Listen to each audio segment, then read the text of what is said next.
बसे हुए शेड्यूल नमो शूद्रा वाले लोग, SC ST OBC वाले लोगों ने बाबा साहब अम्बेडकर को संविधान सभा में चुन कर लाया था। इसी वजह से बाबा साहब अम्बेडकर दुनिया का बेस्ट कॉन्स्टिट्यूशन लिख सके। यूनाइटेड नेशन कहता है कि India constitution is the best document in the world. दुनिया का सबसे बढ़िया और बेहतरीन संविधान है। ये संविधान बाबा साहब क्यों बना सके? क्योंकि आप लोगों ने बाबा साहब अम्बेडकर को कॉन्स्टिट्यूशन असेंबली में भेजा था, इसीलिए आपको पहला नमन बंगाल के लोगों को। मैं ज्यादा बात नहीं करूंगा। तथागत बुद्ध की एक गाथा है। बुद्ध कहते हैं जिगिचा परमा रोगा, भूख ये सबसे बड़ा रोग है। ये रोग को अगर नहीं मिटाओगे तो लोग तिलमिला जाते हैं। और हम तो 2007 तक भूख के लिए संघर्ष करते हैं। बाबा साहब अगर नहीं रहते तो आज भी हम लोग भूखे रह जाते। ये चेहरे आपके खिले हुए दिखाई दे रहे हैं ना, बाबा साहब को माइनस कर दो। मैं हरदम बोलता हूँ कि मेरी जिंदगी से बाबा साहब को माइनस कर दो, मेरा वैल्यू अभी भी 0 है 0। आपका कितना होगा मुझे पता नहीं है। इसीलिए मैं कहता हूँ कि थोड़ी देर अपनी भूख को आराम दे दो, क्योंकि 2000 साल से भूखे हैं और 10 मिनट आधा घंटा रहोगे तो क्या होगा? बाबा साहब ने 1927 में महाड़ का जो आंदोलन चलाया था, उस वक्त एक कोटेशन है बाबा साहब का। मैं मेरी अपनी बात नहीं कहूंगा, मैं तथागत बुद्ध की, बाबा साहब की, सम्राट अशोक की, पेरियार की, संत रविदास की, और ये आपके गुरुचंद हरिचंद और ये मंडल जी है, योगेंद्रनाथ मंडल, इनकी बात मैं कह रहा हूँ। बाबा साहब कहते हैं कि वन डे और other one has to die. आज न कल हमको सभी को मर जाना है। वो कहते हैं कोई भी अमर पट्टा लेकर पैदा नहीं हुआ। तो आगे कहते हैं one has to die. Idea needs propagation as much as the plants need watering, otherwise both will be there and die. विचारों को प्रचारित और प्रसारित करना इसीलिए जरूरी है। अगर विचारों को प्रचारित और प्रसारित नहीं किया तो जैसा पौधा होता है ना, प्लांट्स हमारे घर में, उसको 10 दिन तक आप पानी मत दो, वो सूख जाएगा और मर जाएगा। बाबा साहब कहते हैं विचारों का ही ऐसा है, ऐसा ही होता है। अपना एनिलेशन ऑफ कास्ट में कहते हैं जाति का बीजनाश इस ग्रंथ में लिखते हैं कि इस देश में दुनिया का सबसे बड़ा साइंटिस्ट पैदा हुआ था, तथागत बुद्ध, जो हमारा महान समन संगीत होता है।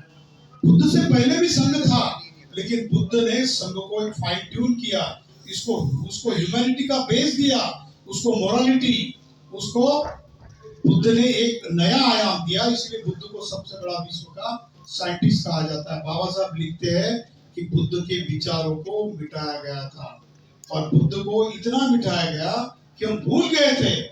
वो तो बाबा साहब और जैसे आयती ठास है या गुरुचंद हरिचंद, ये हमारे पुरखे, इन्होंने बुद्ध को खोज कर निकाला, वरना बुद्ध हमारे लिए इतिहास का एक पन्ना बन जाते थे। तो ये विचारों का प्रचार और प्रसार करना बहुत अहम है, बहुत जरूरी है। इसके लिए आधे घंटे की भूख तो क्या, जिंदगी भर इंतजार कर सकते हैं हम लोग। ये विश्वास हमको हमारे बीच में पैदा करना होगा। मैं एक ही बात कहता हूँ, बंगाल में और महाराष्ट्र में क्या अंतर हुआ? विचारों का प्रचार और प्रसार नहीं करने की वजह से बंगाल क्यों पीछे रहा और महाराष्ट्र ने बाबा साहब का साथ दिया। महाराष्ट्र की लिटरेसी रेट आज भारत में सबसे ज्यादा है, जिन्होंने धम्म का कन्वर्जन किया है। मैं डिटेल आंकड़े देता हूं। 2001 की महाराष्ट्र की पॉपुलेशन जो है, उसमें से उच्च वर्गीय ब्राह्मण लोगों की पॉपुलेशन जो लिटरेसी है, साक्षरता है, 2001 में कितनी थी? 78 थी। 78% 100 में से लोग। और जो बुद्धिस्ट लोग जो बने बाबा साहब के विचारों से, उनकी 74% है। 2011 की पॉपुलेशन की लिटरेसी रेट बताती है कि महाराष्ट्र के ब्राह्मणों की जो लिटरेसी रेट है वो 84% है, लेकिन बौद्धों की लिटरेसी रेट 86% है। भारत में सबसे ज्यादा साक्षर लोग महाराष्ट्र में रहते हैं। क्यों?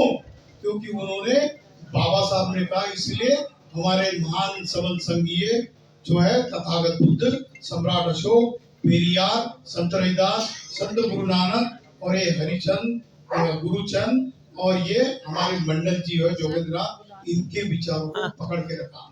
अब मैं डेटा बताता हूं। दूसरा डेटा मेरे पास है। आपके गुरुचंद, हरिचंद और गुरुचंद, ये दोनों पिता पुत्र की जो बात मैंने पढ़ी तो मैं हैरान रह गया। गुरुचंद जी ने यहाँ पर 1812 स्कूल शुरू किए थे, ऐसा मैंने सुना। और मैं हैरान इसलिए रह गया कि ज्योतिराव फूले ने महाराष्ट्र में 1 जनवरी 1948 में स्कूल शुरू किया था। और वो स्कूल शुरू करने के बाद उनको एक ऐसा चेला मिला कि जो आधुनिक दुनिया का सबसे पढ़ा लिखा, मोस्ट जीनियस कोलंबिया का सबसे पढ़ा लिखा इंसान बाबा साहब आम्बेडकर जैसा चेला मिला। उन्होंने क्या किया, अपने गुरु को इतनी ऊंचाई तक लेके गए कि आज भारत में कहा जाता है कि सावित्रीबाई फूले और ज्योतिराव फूले शिक्षा की जननी है। उन्होंने शिक्षा शुरू की। लेकिन मैं हैरान हो गया, उससे पहले गुरुचंद साहब ने 1812 स्कूल शुरू किए गए थे। लेकिन किसी को पता नहीं कि बंगाल में सबसे पहले अछूतों को शिक्षा का आंदोलन चलाया गया था। ये क्यों हुआ? ये गैप है, ये सोशल गैप है, इंटेलेक्चुअल गैप है, ये इकोनॉमिक गैप है। क्यों है? क्योंकि इनके विचारों को चलाने वाला चेला यहाँ पर पैदा नहीं हुआ। हुए तो ठीक, आपने मंडल साहब ने बहुत अच्छा काम किया, बाबा साहब को चुनकर वहां पर पार्लियामेंट में भी लिया। लेकिन जो जनरेशन गैप है इंटेलेक्चुअल, वो गैप बंगाल में रही। महाराष्ट्र में जनरेशन गैप को लिफ्ट कराया गया।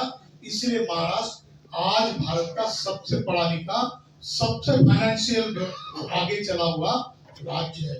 ये क्यों होता है? इसका कारण है हमारे पूर्व के समन संगियों ने, तथागत बुद्ध ने जो धम्म दिया था उसके विचारों को प्रचारित और प्रसारित किया नहीं गया। जिन्होंने प्रचारित प्रसारित किया गया वो लोग आगे निकल गए।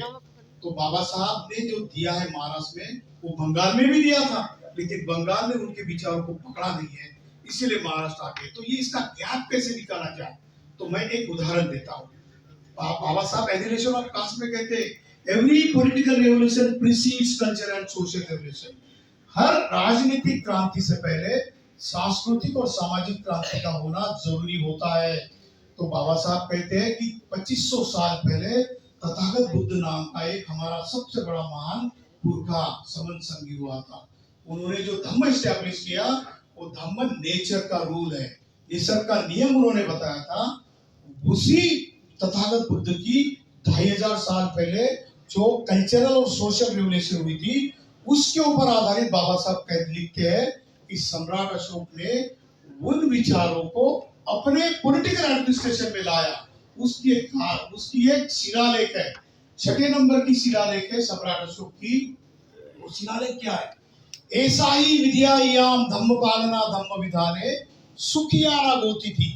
इस शिलालेख में सम्राट अशोक लिखते हैं, ऐसा ही यानी ऐसा है, विद्या यानी कानून, याम यानी मेरे राज्य का कानून क्या है? तो कहते हैं धम्म पालना धम्म विधाने। तथागत बुद्ध का जो धम्म है, तथागत बुद्ध की जो शिक्षा है, उसी शिक्षा को मैंने अपने राज्य का कानून बना लिया। मतलब कल्चरल और सोशल रेवोल्यूशन को पॉलिटिकल रेवोल्यूशन में कन्वर्ट करा दिया और एडमिनिस्ट्रेशन में लाया। इसीलिए सम्राट अशोक आज का जितना भारत है, उस भारत से 2.5 गुना बड़ा जम्बूद्वीप खड़ा कर सके। जम्बूद्वीप कितना बड़ा था पता है? इजिप्ट तक हमारी बाउंड्री थी। Egypt, Khotan, Afghanistan, Pakistan, Mongolia, पूरा नेपाल, पूरा बांग्लादेश, पूरा ब्रह्मदेश, म्यांमार और संपूर्ण भारत, श्रीलंका, ये सारी भूमि सम्राट अशोक के राज्य में थी। क्यों? सम्राट अशोक ने तो कलिंगा युद्ध में तलवार नीचे डाल दी थी। तलवार नीचे डालने के बाद भी तथागत बुद्ध के कल्चरल और सोशल रिवोल्यूशन के बलबूते पर सम्राट अशोक ने जम्बूद्वीप आज के भारत से 2.5 गुना बड़ा खड़ा किया। ये क्यों हुआ? क्योंकि तथागत बुद्ध ने जो संघ की फिलॉसफी ली थी, संघे यो खितो दोषो संघो खमतु तम्मम, जो संघ की जो नींव है, संघ की फिलॉसफी है, उसको मैं समर्पित करता हूँ, मैं शरण जाता हूँ, क्योंकि संघ जो आदेश देगा वो मेरे लिए आदेश होगा। ये सम्राट अशोक अपने शिलालेखों में कहता है, और कहता है कि धम्म पालना धम्म विधान है। ये धम्म का है तथागत का, उस शिलालेखों में भले ही मैंने लिख दिया हो, उसका पालन मैं राजा के तौर पे पहले मैं खुद करता हूं, फिर क्या होता है, सुखियाना गोती थी। इससे क्या होगा, तो सुखियाना यानी सुखी हो जाएगी, गोती थी यानी प्रजा, गोती थी यानी रिलेटिव को बोलते हैं। तो सम्राट अशोक सारी प्रजा को अपने रिलेटिव जैसा मानता था, इतना प्यार वो करता था। वो कहते हैं कि तथागत बुद्ध के धम्म की शिक्षा को मैंने कानून बना दिया, उनकी कल्चरल सोशल रेवोल्यूशन को मैंने पॉलिटिकल रेवोल्यूशन में कन्वर्ट करा दिया। इसीलिए मेरा जो भारत है, जम्बूद्वीप है, इतना बड़ा खड़ा है। आज वही ज्ञात है। बाबा साहब ने दो चीजें दी है हमें, एक भारत का संविधान दिया है और एक तथागत बुद्ध का धम्म दिया है। धम्म में और तथा कॉन्स्टिट्यूशन में क्या दिया है, बस नटशेल में बताता हूँ और खत्म करता हूँ। बाबा साहब कहते हैं कि कॉन्स्टिट्यूशन के तो बहुत सारे मैसेजेस मैं देता हूँ, लेकिन दो मैसेज मुख्य है। एक है to create a casteless society, जाति विरहित समाज का निर्माण करना, और दूसरा मैसेज है टू एस्टैब्लिश एनलाइटन इंडिया, प्रबुद्ध भारत का निर्माण करना। ये दो मैसेज है। और ये संघ से कैसे आता है, इसलिए बाबा साहब लिखते हैं constitution of India echoing Buddhism, Bharat का संविधान ये बुद्ध धर्म का प्रतिध्वनि है। और आगे आगे लिखते हैं बाबा साहब कि मॉडर्न साइंस इकोइंग बुद्धिज्म, आधुनिक विज्ञान है ये भी बुद्ध धर्म का प्रतिध्वनि है।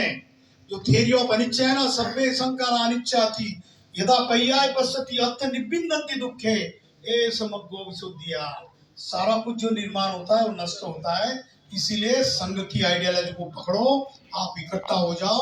आपने 72 साल में बाबा साहब की विचार को नहीं पकड़ा, इसीलिए हम आज वैसे जो अधिकार संविधान ने दिए थे, फंडामेंटल राइट्स दिए थे, directive principle of state policy में हमारे इकोनॉमिक और सोशल रेवोल्यूशन के सारे बिंदु दिए थे। आर्टिकल 46 कहता है states on its own will make provision for the social cultural economic benefits of the SC ST and OBC. हमने कहा पढ़ा, हम संविधान को सिर पर उठाते हैं, लेकिन संविधान में जो लिखा है, संविधान में जो मैसेज दिया है उसके ऊपर काम नहीं करते।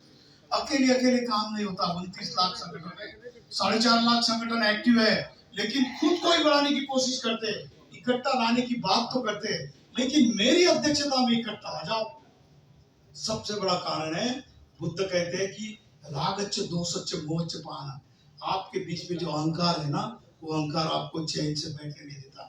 मैं कहता हूँ कि मैं तो बहुत बड़ा ऑफिसर था, मैं लंदन में काम किया और मुझे इस कुर्सी पे बिठाया गया और 5 मिनट में बोलते हो कि नीचे उतर जाओ। बुद्ध के सामने एक उपासक आया और कहता है तथागत आप इतने महान हो, तो आपके सामने राजा प्रसेनजीत, राजा अजातशत्रु, राजा बिंबिसार बैठता है और आपको नमन करता है, चरण छू लेता है, फिर भी आप तथागत नीचे बैठते हो। बुद्ध मुस्कुराए और कैसे बताऊं कि नीचे बैठने का बेनिफिट क्या है, फायदा क्या है। तो कहते हैं कि नीचे बैठने का ये फायदा है कि वहां से इंसान नीचे गिरता नहीं है। बुद्ध को ये बताना था कि आपके अहंकार को इतना नीचा उतार दो कि कोई भारदास नाम का वमन ब्राह्मण आता है और गाली देता आधा घंटा, बुद्ध चुप बैठते हैं। बुद्ध को बोलता है कि मैंने इतनी गाली दी, आप कुछ नहीं बोलते, तो बैठे चुप बैठ जाओ। आना पाना विपस्सना सिखाते, आधे घंटे में उसको उत्तर देते हैं कि क्या आपके पास मेहमान आते हैं, तो कहते हैं आते हैं तथागत। तो क्या करते हो, क्या करते हैं, उसको खाना खिलाते हैं, अच्छा सारा बहुत बढ़िया खाना खिलाते हैं। और मुझे बताओ भारद्वाज कि अगर वो पहले से खाना खा के आया, उसका पेट भरा है, तो खाना किसके पास रहेगा, तो कहते हैं मेरे पास। आप आधे घंटे से मुझे गाली का खाना दे रहे थे, मेरा पेट भरा है, खाना किसके पास बचा है, तो मेरे पास। तो बुद्ध कहते हैं कि संघ में इकट्ठा आ जाओ। भारद्वाज आधे घंटे में संघ में गया, 2 साल में आदत हो गया। सप्रदा, ये सोथापन्न, सप्रदागामी, अनागामी और ये 4 अवस्थाएं। बुद्ध की संघ के नियम को अगर पकड़ोगे तो ही इस डेमोक्रेसी को बचा पाओगे। नहीं तो छोटे छोटे बच्चे ना दिख रहे हैं, इनके भविष्य के बारे में आपके पास क्या है। 2024 का इलेक्शन है, आपको बटन दबाना है, आप बटन दबाओ या नहीं दबाओ, उनको कोई फर्क नहीं पड़ता। वो कहते हैं कि आपका वोट हमको नहीं चाहिए, हमारे पास एक इलेक्ट्रॉनिक मशीन है, हम करेंगे हमारे हिसाब से। जो संविधान एक इंसान ने अपने 4 बच्चे खो दिए, पता है, एक बच्चा रमेश नाम का खो दिया, लंदन में रहते थे, 1 साल बाद आए वापस, बच्चा मरने दिया। रमाई को खत लिखा, कहते हैं कि रमा अपना तो एक ही बच्चा था, मर गया। आपको 9 करोड़ बच्चे SC ST जो आपके जो इंडिया में सारे, रमा क्या उन सारे बच्चों की आप माँ बन सकती हो? तो रमा कहती हाँ बाबा साहब, मैं उसके लिए माँ बनने को तैयार है। 1 साल के बाद आए और फिर रोए। अपने 4 बच्चे खोने वाला इंसान आप मिला तो क्या बोलोगे उसको, पागल बोलोगे कि नहीं? ऐसे पागल होना पड़ता है, इसलिए समझ संघ से जुड़ना पड़ता है। आपके राग को, द्वेष को, मोह को, पद को, पैसे को, प्रतिष्ठा को, मंच को, माला को और सबसे ज्यादा अहंकार को इतना नीचे गिरा दो कि कोई आपको भला कहे बुरा कहे, आपको समन संघ में काम करना है। समन संघ में जोड़ोगे तो आप संख्या में 85% है। 3% तो आपको देखकर ही भाग जाएगा। कुछ भी नहीं करना। बाबा साहब कहते हैं एजुकेट यूनाइट। सिर्फ इतना ही काम करोगे, एजुकेट बन जाओ, यूनाइट बनो, आपको संघर्ष करने की जरूरत नहीं है।